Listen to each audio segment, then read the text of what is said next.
পুরো পরিবার নিয়ে পায়ে হেঁটে গণভবন পর্যন্ত গিয়েছিলাম।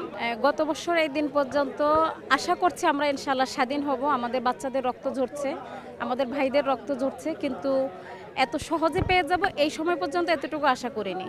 কিন্তু যখনই আলহামদুলিল্লাহ খবর পেলাম যে আমরা স্বাধীনতা পেয়েছি, তখনই ওর অনুভূতি ছিল রাজপথে পায়ে হেঁটে অনেক অনেক মেহনত করে অনেকটুকু দূর পর্যন্ত গিয়েছি, কিন্তু এরপরও অনেক আনন্দ লেগেছে। RICL TMX, যুগের পর যুগ স্থাপনা থাকে মজবুত। আর আজকের অনুভূতিটা সম্পূর্ণ ভিন্ন ছিল।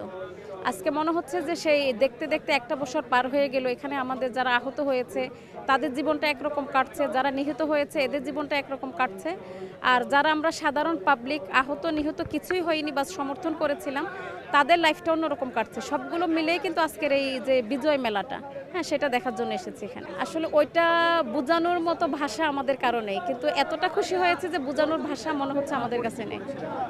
পুরো পরিবার নিয়ে বের হয়ে গিয়েছিলাম, পুরো পরিবার নিয়ে পায়ে হেঁটে গণভবন পর্যন্ত গিয়েছিলাম। মনে হচ্ছিল যে অনেক রাস্তা, কিন্তু এরপরও মনে হচ্ছিল না যে পায়ে হাঁটছি। হ্যাঁ, খুবই আনন্দ লাগছিল যে আমাদের দেশ স্বাধীন হয়ে গিয়েছে, আমরা স্বাধীন আলহামদুলিল্লাহ রাব্বিল আলামিন।